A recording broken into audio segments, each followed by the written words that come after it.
Hello guys, तो एक और नई वीडियो में मैं आप सभी को वेलकम करता हूं। आज की इस वीडियो में हम बात करेंगे B1 English speaking and listening exam के बारे में। यानी जब आप यूके में आते हैं तो आपको जो इंग्लिश लैंग्वेज टेस्ट देना पड़ता है, आज हम उसके बारे में मुकम्मल डिटेल के साथ इस वीडियो में बात करेंगे।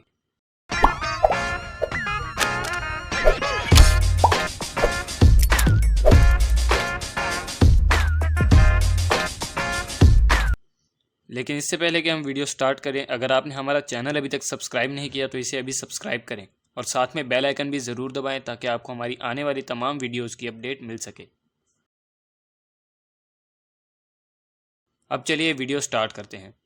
तो सबसे पहले समझ लेते हैं इस एग्ज़ाम के स्ट्रक्चर के बारे में कि ये एग्ज़ाम क्या होता है, कितना लेंथी है, किस तरह का एग्ज़ाम है, ये सब।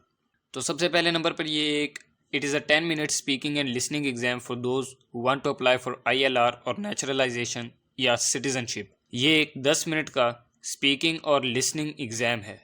जब आप ILR यानी indefinite leave to remain in the UK या फिर यूके में सिटीज़नशिप हासिल करने के लिए अप्लाई करते हैं तो आपको 2 एग्ज़ाम देने पड़ते हैं, जिनमें पहले नंबर पर life in the UK test होता है और दूसरे नंबर पर एक इंग्लिश लैंग्वेज टेस्ट जो कि B1 टेस्ट है, जिसके बारे में आप वीडियो देख रहे हैं, ये वाला टेस्ट होता है। ये टेस्ट 10 मिनट लॉन्ग होता है और इसमें सिर्फ स्पीकिंग और लिसनिंग होती है। The interaction between the examiner and candidate is recorded and no written activity is involve. इसमें किसी किस्म की कोई भी रिटन एक्टिविटी इन्वॉल्व नहीं होती है। ये सिर्फ बातचीत का टेस्ट है। एग्जामिनर के साथ आपकी 1-to-1 कॉन्वर्सेशन होगी, वो आपसे कुछ क्वेश्चंस पूछेगा, आपको सिर्फ उनके आंसर देने होंगे और इसमें किसी किस्म के कोई रिटन पार्ट नहीं है। इसके अलावा ये कॉन्वर्सेशन रिकॉर्ड भी की जा सकती है, यानी जो आपकी और एग्जामिनर की कॉन्वर्सेशन होगी, हो सकता है उसे वो रिकॉर्ड भी कर रहे हों। The candidate must take his or her identity documents. ये चीज़ बहुत ज़रूरी है। जब भी आप टेस्ट देने जाएं तो आप ख्याल रखें कि आप अपने आइडेंटिटी डॉक्यूमेंट्स अपने साथ लेकर जाएं। आइडेंटिटी डॉक्यूमेंट्स में आपका पासपोर्ट भी हो सकता है, आइडेंटिटी डॉक्यूमेंट्स में आपकी BRP भी हो सकती है और इसके अलावा जितने भी आइडेंटिटी डॉक्यूमेंट्स हैं जो कि वैलिड हैं, आप ट्रिनिटी कॉलेज की वेबसाइट पर चेक भी कर सकते हैं, वहाँ पर इनकी लिस्ट मौजूद है। उनमें से किसी एक डॉक्यूमेंट का आपके साथ ले जाना ज़रूरी है। इसके बगैर आपको टेस्ट देने की इजाज़त नहीं होती है।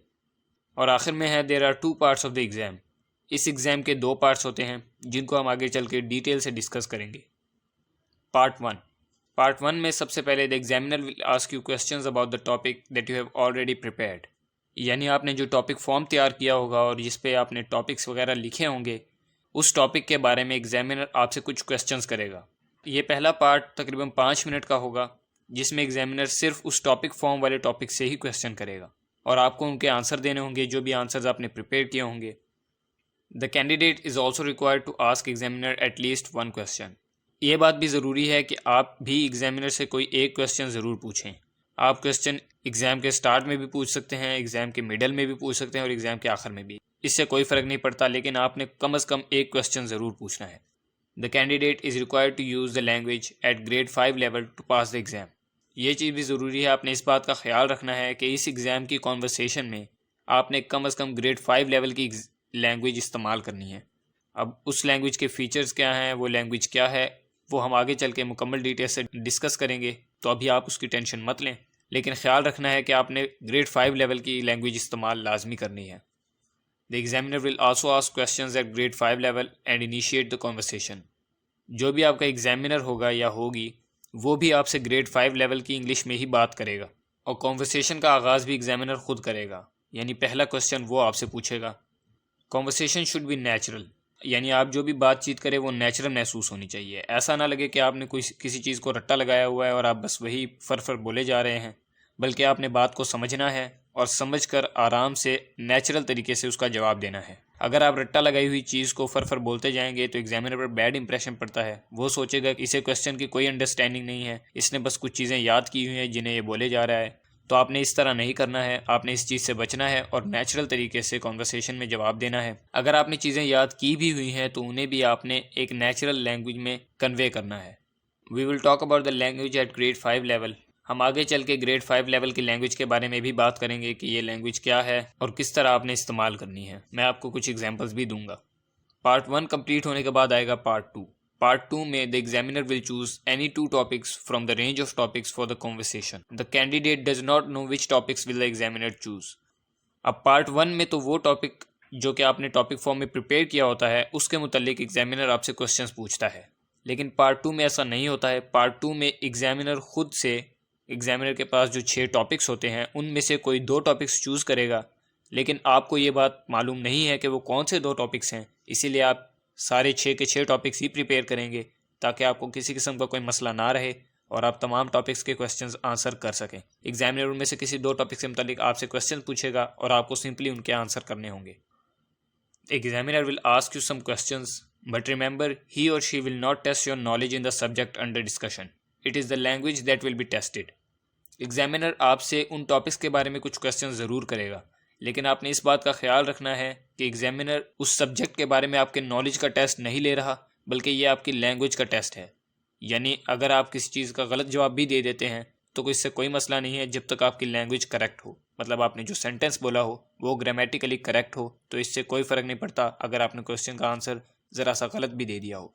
इस बारे में बहुत से लोग परेशान होते हैं। फॉर एग्जांपल, अगर एग्जामिनर आपसे पूछता है how many family members are there in your family, तो अगर आपकी फैमिली में 7 लोग हैं और आप गलती से कह देते हैं there are 6 members in my family, तो इससे कोई फ़र्क नहीं पड़ता है। वो आपको इस बात पे फेल नहीं करेंगे कि आपकी फैमिली में 8 मेंबर हैं या 7 मेंबर हैं और आपने 6 कह दिए हैं। आपके ये सेंटेंस जो है ये बिल्कुल करेक्ट है और उन्होंने आपकी सिर्फ लैंग्वेज ही चेक करनी है।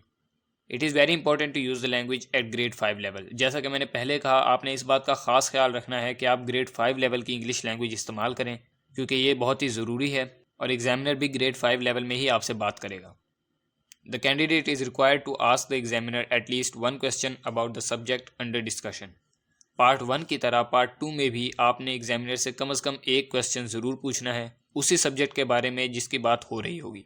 आप क्वेश्चन, जैसा कि मैंने पहले कहा, शुरू में भी पूछ सकते हैं, दरमियान में भी पूछ सकते हैं और आखिर में भी पूछ सकते हैं। क्वेश्चन की टाइमिंग से कोई फ़र्क नहीं पड़ता है, लेकिन इस बात का ज़रूर ख्याल रखें कि आपने कम एक क्वेश्चन ज़रूर पूछना है।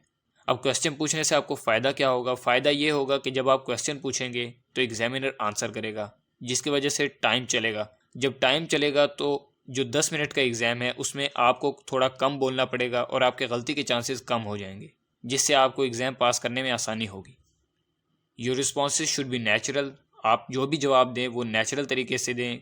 जैसा कि मैंने पहले कहा, आपका जवाब रटा हुआ ना लगे, यानी ऐसा ना लगे कि आपने कुछ बातें रट ली हैं और बस वही फर बोले जा रहे हैं, बल्कि आप आराम से, सुकून से क्वेश्चन को अंडरस्टैंड करें और उसके बाद उसको मुकम्मल तौर पर जवाब दें। We will discuss the important topics in a minute. हम कुछ ही देर में जो इम्पॉर्टेंट टॉपिक्स हैं पार्ट 1 के लिए उनके बारे में डिस्कस करेंगे। अब आता है हाउ टू कम्युनिकेट इफ़ेक्टिवली, यानी कम्युनिकेशन के दौरान हम इफ़ेक्टिवली कैसे बात करेंगे। तो सबसे पहले understanding the examiners questions and answering correctly is very important. आपने इस बात का ख़ास ख्याल रखना है कि आप क्वेश्चन को मुकम्मल तौर पर अंडरस्टैंड ज़रूर करें। अगर आपको क्वेश्चन समझ में ना आए तो आप उसका जवाब नहीं दे सकते। इसीलिए अगर आपको क्वेश्चन समझने में कोई भी मुश्किल आए या आपको क्वेश्चन समझ ना आए तो आप एग्जामिनर से क्वेश्चन रिपीट करने को भी कह सकते हैं, लेकिन इस बात का ख्याल रखें कि आप क्वेश्चन को सही तरीके से समझें और सोचने के बाद ही उसका जवाब दें ताकि आपका आंसर करेक्ट हो। In case you do not understand the question, ask the examiner to repeat it for you. अगर आपको क्वेश्चन की समझ ना आए, जैसा कि मैंने पहले कहा, तो आप एग्जामिनर को कह सकते हैं can you repeat the question please, तो वो आपको ये क्वेश्चन रिपीट करके देगा। अब इसमें शर्म की कोई भी बात नहीं है, ये चीज़ आपके हक़ में है और ये आपको फ़ायदा दिलाती है। जब आप सवाल करते हैं कि एग्जामिनर आपके लिए क्वेश्चन रिपीट कर दे, एग्जामिनर समझता है कि आदमी को वाकई इंग्लिश आती है और इंग्लिश लैंग्वेज अंडरस्टैंड करता है। Answer what is asked and if examiner needs more information then get ready for that.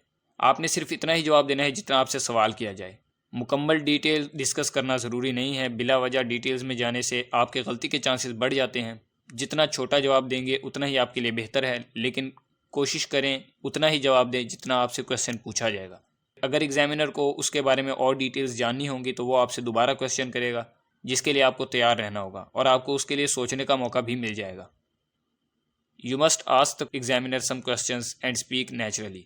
जैसा कि मैंने पहले कहा, आप भी ज़रूर एग्जामिनर से कुछ क्वेश्चंस पूछें ताकि 10 मिनट के टेस्ट में सिर्फ आप ही ना बोलते रहें, क्योंकि अगर सिर्फ एग्जामिनर ही आपसे क्वेश्चन पूछता रहेगा तो आपको ज़्यादा बोलना पड़ेगा और ज़्यादा बोलने की वजह से हो सकता है आप बीच में कुछ गलतियां कर जाएं। तो अपने गलती के चांसेस को कम करने के लिए आप एग्जामिनर से कुछ क्वेश्चन ज़रूर पूछें और नेचुरल अंदाज में पूछें। ऐसा ना लगे कि आपने क्वेश्चन भी रट्टा लगा कर आए हुए हैं। एग्जामिनर को आपकी लैंग्वेज बिल्कुल नेचुरल और बिल्कुल नॉर्मल लगनी चाहिए।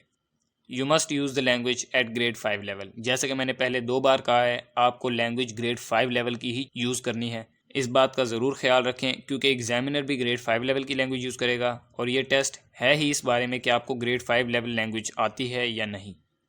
Getting to know your topics will help you communicate effectively. जो टॉपिक्स आपने प्रिपेयर किए हैं उनको प्रैक्टिस करने से और उनके बारे में नॉलेज हासिल करने से आपको कम्युनिकेशन में ज़रूर मदद होगी।